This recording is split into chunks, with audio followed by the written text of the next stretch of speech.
नमस्कार, बहुत बहुत स्वागत है आपका हमारे चैनल पत्रकार अड्डा में। मैं हूं आपके साथ शुभम त्यागी। 5 राज्यों में हुए चुनावों के नतीजे अब 4 मई को आएंगे और उससे पहले अब एग्जिट पोल के नतीजे आने लगे। और एग्जिट पोल के नतीजों में पश्चिम बंगाल से जिस तरीके की खबरें निकल कर आ रही है, जिस तरीके एग्जिट पोल निकल कर आ रहे हो, कहीं ना कहीं चौंकाने वाले हैं। एग्जिट पोल बताते हैं कि इस बार बीजेपी का सूखा पश्चिम बंगाल में भी खत्म होगा और पूर्ण बहुमत के साथ सरकार बनेगी। इसके बाद लगातार विपक्ष का तो यही कहना है कि ये माहौल बनाने की पूरी राजनीति है और ये इलेक्शन कमीशन पर अभी से सवाल उठाने की पूरे मामले बात करते हैं। राहुल भी हमारे साथ है, पूछेंगे क्या अपनी राय रखेंगे। भैया क्या कहेंगे? एग्जिट पोल आ रहे हैं 4 तारीख को चुनावी नतीजे, लेकिन पश्चिम बंगाल से जिस तरीके के एग्जिट पोल निकल कर आए, भाई भाजपा की सरकार बनती दिख रही है। विपक्ष कह रहा है ये तो पहले भी इन्होंने माहौल बनाया था और अभी भी माहौल बना रहे हैं। पहले भी 3 से 77 पे आई थी, अब 77 से 277 पे पहुंच जाएगी ये बीजेपी। देख लेना आप जा करके, और पूर्ण बहुमत से सरकार बनाएगी बीजेपी। क्योंकि बंगाल के लोगों ने पिछले 5 सालों के अंदर जो प्रताड़नाएं सही है और पिछले 15 सालों से जो प्रताड़नाएं सह रहे हैं, उसका बोझ बंगाल की जनता उठा नहीं पा रही है। वो डर से बाहर निकली है, क्योंकि मोदी जी ने और हमारे जो गृह मंत्रालय ने पहले ही बता दिया था कि वहां पे जो हमारी भारतीय सेना तैनात है, ऐसा नहीं है कि जिस दिन वोटिंग हुई उसके अगले दिन वो निकल जाएगी। कम से कम 60 दिनों तक ये वहीं पे ही रहेगी। क्योंकि लास्ट टाइम भी हमने देखा था कैसे खून खराबा होता और आम जनमानस बेचारा जो वोट देने निकलता वो भी इतना डर होता था कि बाद में उनको अपनी जान दे करके उस वोट का कर्ज चुकाना पड़ता था। लेकिन अब ऐसा देखने को नहीं मिल रहा। और ममता बनर्जी की जो बौखलाहट है उसने भी साबित कर दिया है कि इस बार रसगुल्ला नहीं झालमुड़ी चलेगी। लेकिन जिस तरीके से टीएमसी के कार्यकर्ता कह रहे हैं कि माहौल बनाने की कोशिश की जा रही है, ये तो इलेक्शन कमीशन पहले ही मिला हुआ है। वो कह रहे हैं माहौल भाजपा हमेशा बनाती है और अगर चुनावी जीत हो जाती है तो फिर दोबारा ईवीएम को नहीं कोसेंगे। अगर चुनाव आयोग मिला हुआ तो फिर एक बार ये बता दिया जहांगीर खान ने क्यों वो ईवीएम के ऊपर टेपे लगाई हुई थी, पकड़ा गया। क्यों वहां पे बीजेपी का जो चुनाव चिन्ह का निशान था उसके ऊपर टेप लगा रखी थी, बता दीजिए। क्यों वहां पे आईपीएस अब ऑफिसर जो थे अभयपाल शर्मा जी, उनको बोला गया कि 4 मई के बाद तुम्हें घसीट करके लेके आएंगे। मतलब एक आईपीएस अगर लॉ एंड ऑर्डर को मेंटेन रखना चाह रहा है और उन्होंने ये बोला कि अगर कोई भी किसी को वोटर्स को, मतदाताओं को रोकने का काम करेगा वोट डालने से या गुंडाई करेगा, तो वो फिर बाद में रोने के लिए तैयार रहना।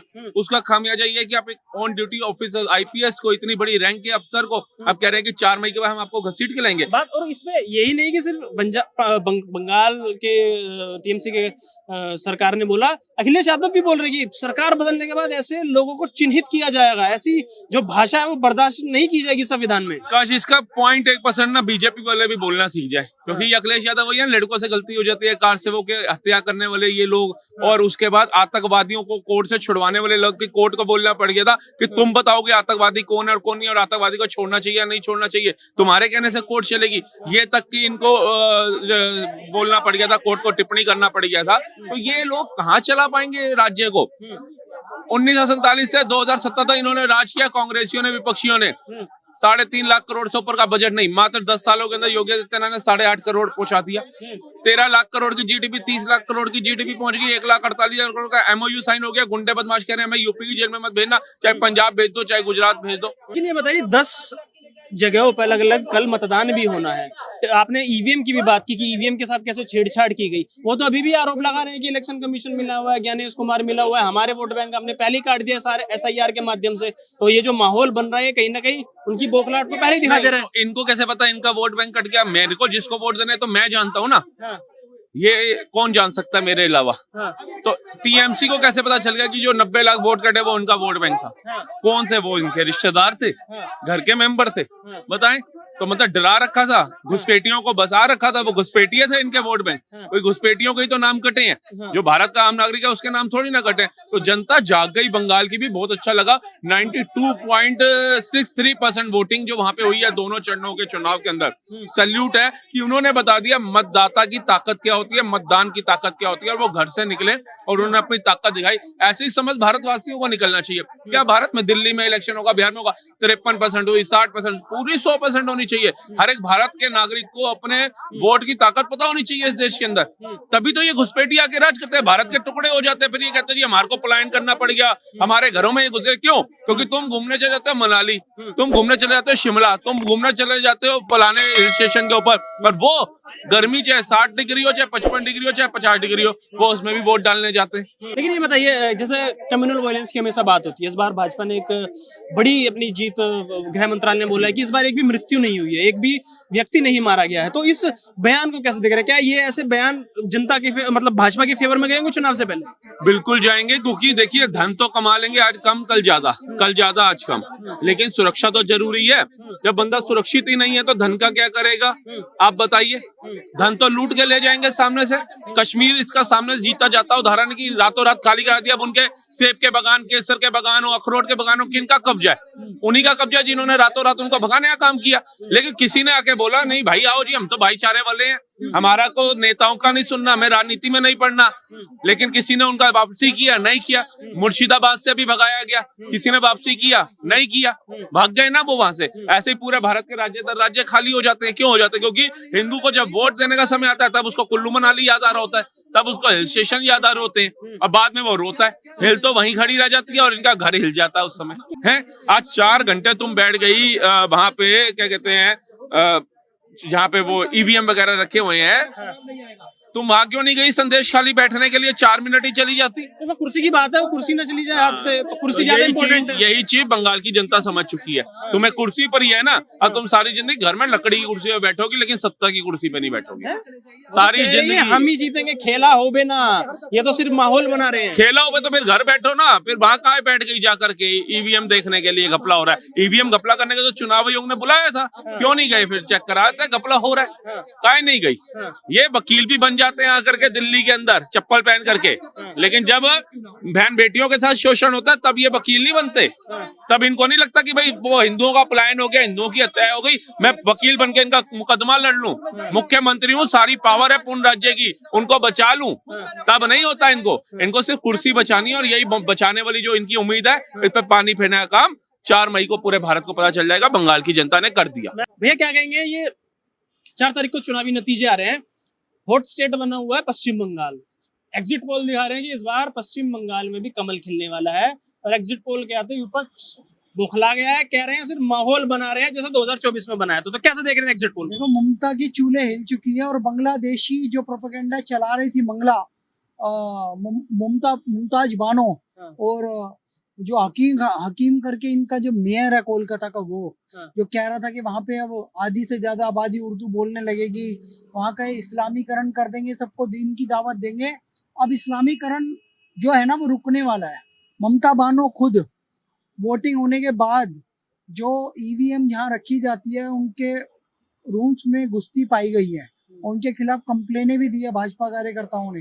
ममता बनर्जी की जो आधारशिला है वो हिल गई है, क्योंकि इसने बहुत आतंक मचा दिया। माँ माटी मानुष तीनों परेशान है, भ्रष्टाचार चरम पे चल रहा है। आर्जिकल हॉस्पिटल की जो ट्रेनी डॉक्टर थी उसका बलात्कार हुआ, हत्या हुई, उसको न्याय नहीं दिया गया। जिसने उसका केस लड़ा उस बंदे को टीएमसी ने, जो अपराधियों को बचाने वाली वकील थी, उसे राज्यसभा भेजा। लेकिन जिस लड़की का बलात्कार हुआ, जिसे अभया कहा जा रहा है, उनकी माताजी रत्ना देवनाथ जी को भारतीय जनता पार्टी ने टिकट देके विधायक का चुनाव लड़वाया। और मुझे लगता है कि अगर वहां पे भारतीय जनता पार्टी का कमल खिलता है तो उत्तर प्रदेश की तरह 1 मुख्यमंत्री 2 उप मुख्यमंत्री बनेंगे, जिसमें आरजीकर हॉस्पिटल की जो लड़की है उसकी माँ को भी शायद उप मुख्यमंत्री बनाया जाएगा। लेकिन जिस तरीके की तस्वीरें निकल कर आ रही है कि ममता बनर्जी खुद पहरा देती हुई नजर आ रही है, 3-3 घंटे कह रही है चुनाव आयोग के साथ मिले हुए हैं, हम खेला नहीं होने देबो, बंगाल की जनता तो बदलाव चाहेगी नहीं, है तो सिर्फ माहौल बना रहे हैं। तो जो इलेक्शन कमीशन को लेकर जिस तरीके से माहौल बनाया, इलेक्शन कमीशन को लेकर जिस तरीके से माहौल बनाने की कोशिश की गई और उनके ऊपर आरोप लगाया जा रहा है, क्या कहेंगे इस पर? देखिए, मैं यही कहना चाहता हूँ कि शुभम जी, ये जो फेक प्रोपेगेंडा चलाने की कोशिश कर रही है ममता बनर्जी, वो चलेगा नहीं। क्योंकि वहाँ पे सिक्योरिटी फोर्सेस, जो सेंट्रल फोर्सेस जा चुके हैं, 2 से 3 लाख लोग जो गए हैं वहाँ पे, जो सेना के हमारे वहाँ पहरा दे रहे हैं। और ममता के उन गुंडों से जो खेला करते थे, ममता के उन गुंडों से जो टेप लगा रहे थे भारतीय जनता पार्टी के कमल के निशान पे, उनसे अब वहाँ पे निजात दिलवा रहे हैं वहाँ के लोगों को।